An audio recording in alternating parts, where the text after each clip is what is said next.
ಈಗ ಎಲ್ಲಾರು ನೋಡ್ಲಾಕ್ ಹೋದ್ರು ಸಿಗ್ತೈತಿ. ನಮ್ಮ ನಿಂಗಾಪುರ ಗ್ರಾಮದ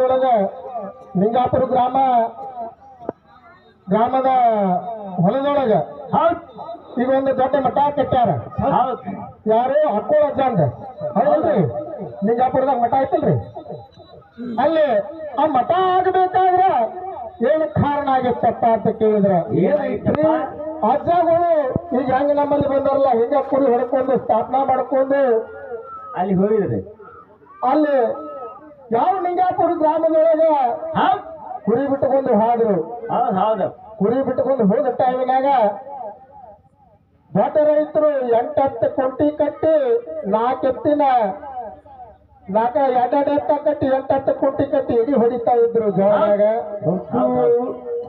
ಜೋಳದಾಗ ಹೊಡಿ ಟೈಮ್ನಾಗ ಇವರು ಕುರಿ ಬಿಟ್ಟುಕೊಂಡು ಹೋದ್ರು.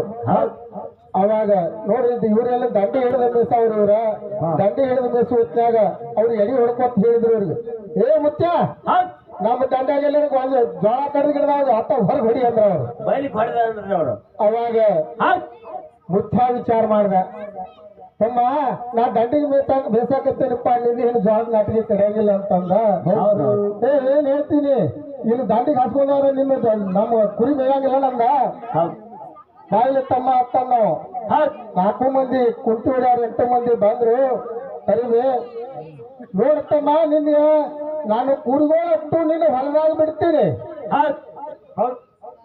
ನಾನು ಕುರಿಗೋಳಟ್ಟು ನಿನ್ನ ಹೊಲದಾಗ ಬಿಡ್ತೀನಿ. ನಿನ್ನ ಜೋಳದ ನಾಟಿಗೆ ಒಂದು ಕಡಿಯುವುದಿಲ್ಲ.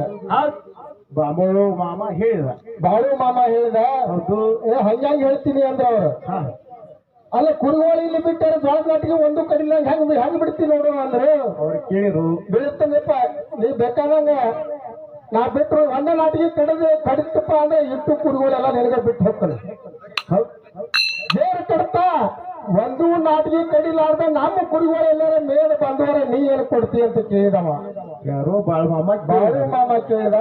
ಹೌದು. ಅವಾಗ ಅವರು ವಿಚಾರ ಮಾಡಿದ್ರು, 8 ಮಂದಿ ಇದ್ರು ಕುಂಟಿ ಹೊಡೆಯವರು. ಹೌದು. ನೋಡ್ರಿ, ಮುಡುಕಿ ಏನೋ ಬಿರ್ಸಕ್ಕ ಅಂತಾನು ಕುರಿಗಳು ಎಲ್ಲಾರ ಹೊಲದಾಗ ಬಿಟ್ಟ ತಿನ್ನಾರ್ದ ಹೆಂಗ್ ಬರ್ತಾವು? ಏ ಮುತ್ಯ, ಈಗ ನೀ 8 ಕುರಿ ಬೇಡ, ನಮ್ಮ ಹೊಲದಾಗ ಒಂದೇ ನಾಟಿಗೆ ಕಡಿಲಾರ್ದ ನಿನ್ನ ಕುರಿ ಹೊರಗೆ ಬಂದವರ 6 ಕೂರಿಗೆ ಅಂದ್ರೆ ಅವಾಗ ಎಷ್ಟಾಕತ್ ನೋಡ್ರಿ. 6 ಕೂರಿಗೆ ಹೊಲ ಎಲ್ಲ ನಿನ್ನ ಹೆಸರಲ್ಲಿ ಹಾಕ್ತೀನಿ ಅಂದ್ರೆ ಅವರು ಹೊಲದ ಮಾಲಕರು. ಹೌದು. ಅವಾಗ ನೀವು ಹೇಳಿದ್ರ ಇದ ಮಾತು ಕಡಿ ಏನಂದ, ಇದ ಮಾತು ಕಡಿ. ಹಂಗಾರ ನೀವು 3 ಪಂಚರನ್ನ ಕರ್ಕೊಂಡ್ಬರೋದು, ನೀವು 3 ಸಾವುಕಾರನ್ನ ಕರ್ಕೊಂಡ್ಬರಿ, ಇದೇ ಮಾತಾಗಲ್ಲ ನಮಗೆ ನಿಮಗೆ ಹೇಳಿದ್ರು. ಊರಾನ ಪಂಚರು ಬಂದ್ರು, ಸಾವುಕಾರ ಬಂದ್ರು, ಅವ್ರಿಗೆ ಇವರಿಗೆ ಶರತ್ತಾತು. ಕುರಿ ಒಂದೇ ನಾಟಿಗೆ ಕಡಿದವರ ಬಾಳು ಮಾಮ 10 ಕುರಿಗಳು ಬಿಟ್ಟು ಹೋಗ್ಬೇಕು.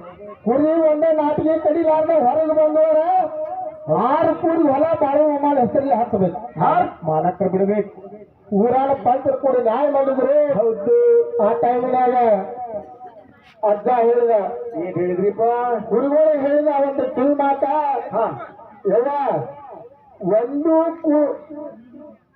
ನಮ್ಮ ಅವರು ಹೊಲಕ್ಕೂ ಒಂದು ಎಲ್ಲರ ಜ್ವಾಳದ ನಾಟಿಗೆ ಬಾಯಿ ಹಾಕ್ಲಾರ್ದ ಒಳಗಿನ ಕಸ ಅಟ್ಟ ಮೇಲೆ ಬಂದ್ರಿ ನೀವು ನನ್ನ ಮಕ್ಕಳ. ಹೌದು.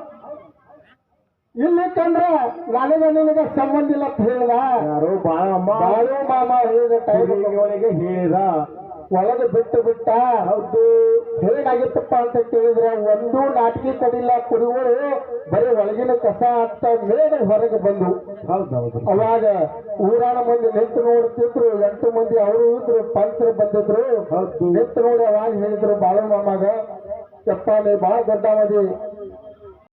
ಅವಾಗ ಅವ್ನು ಹೊಲದ ಮಾಲ ಕೇಳಿದ, 6 ಕೂರಿಗೆ ನಿನ್ನ ಹೆಸರಲ್ಲಿ ಹತ್ತರು, ನೀವು ಬಹಳ ದೊಡ್ಡವರು ಇರುತ್ತವಾಗ ಎಲ್ಲಾರು ಕಾಲು ಬಿದ್ರು. ಆ ಟೈಮಿನಾಗ ಬಾಳು ಮಾಮ ಹೇಳಿದ, ನೋಡಪ್ಪ ನಿಮ್ಮ 6 ಎಕರೆ ಹೊಲ ನನಗೇನು ಬೇಕಾಗಿಲ್ಲ. ಹೌದು. ನಾ ಬಂದಾಗ, ನಮ್ಮ ಕುರಿಗಳು ಬಂದಾಗ, ಈ ಕಾಡು ಬಂದಾಗ ನೀವು ಎಲ್ಲಾರು ಭಕ್ತಿಯಿಂದ ಕುರಿಗಳು ಮೇಯಿಸುವಂತವರಾಗ್ರಿ. ಹೌದು. ಅವಾಗ ಅವನ ಕೈಯಾನ ಕೋಲು ಹಿಡಿದ ಅಳತಿ ಮಾಡಿಕೊಟ್ಟ. ಕೈಯಾಗ ಒಂದು ಯಾವತ್ತು ಬಡಿಗೆ ಇರ್ತಿತ್ತು. ನನಗೆ ಎಷ್ಟೋ ಬಡಿಗೆಲೆ ಮಾತು ಮಾಡಿ, ನನಗೆ ಎಷ್ಟೋ ಜಾಗ ಸಾಕ್ರಪ್ಪ, ಇದ್ರಾಗ ನೀವು ಏನ್ ಮಾಡ್ತೀರಿ ಮಾಡಿ ಅಂತ ಹೇಳಿ ಅವಾಗ ಆಗ ಮಾತು ಮಾಡಿ ಕೊಟ್ಟದ್ದು. ಇವಾಗ ನಿಂಗಾಪುರದಾಗ ಗುಡಿ ಆಗೈತಿ. ಹೌದ್ರಿ. ಆಗೈತಲ್ರಿ ಲಿಂಗಾಪುರದ ಮಠ ಆಯ್ತು ಆಯ್ತು ಅದಕ್ಕೆ ಇಂಥ ಪವಾಡಗಳನ್ನ ನಮ್ ಬಾಳು ಅಜ್ಜಾರ್ ಮಾಡ್ಯಾರ ಅಂತ ಮಹಾತ್ಮರು ಇವತ್ತು ನಮ್ಮೂರಿಗೆ ಬಂದಾರಪ್ಪ ಅಂದ್ರೆ ಇವತ್ತು ನಮ್ಮ ಊರಿನ ಬಹಳ ಪುಣ್ಯ ಯಾಕೋ ಹಿಂದಿನ ಜನರ ಪುಣ್ಯದಿಂದ ಇವತ್ತು ನಮ್ಮೂರಿಗೆ ಬಂದಾರ ಅಂತ ತಿಳ್ಕೊಂಡು ಹೌದು ಅದಕ್ಕೆ ಇನ್ನ ಬಹಳ ಮಾತಾಡೋದು ಬೇಡ ಇನ್ನೊಂದು ಕ್ಯಾಲಿ ಹಾಡಿ ನಮ್ಮ ಹೆಣ್ಣು ಮಕ್ಕಳ ಮೇಲೆ ಕ್ಯಾಲಿ ಹಾಡಿ ಅಪ್ಪ ಅಂತ ಕೇಳಿದ್ರೆ ಈಗ 3 ದಿವಸದಿಂದ ನಿಂತಿಲ್ಲ ನಮಗೆಲ್ಲ ಗಂಟ್ಲು ಭಾಗ ಆಗ್ಯಾವ ಸರ ಏನೋ ಬಾಳು ಜನ ಆಶೀರ್ವಾದದಿಂದ ಹೆಂಗೆ ಬಂದಾಗ ಇನ್ನೊಂದು ಹಾಡ ಹಾಡಿ ಮುಂದಿನ ಪಡೆದಾಡಿ ಚಾನ್ಸ್ ಕೊಡೋರು ಬರೀ ಮಾಡ್ತಾರ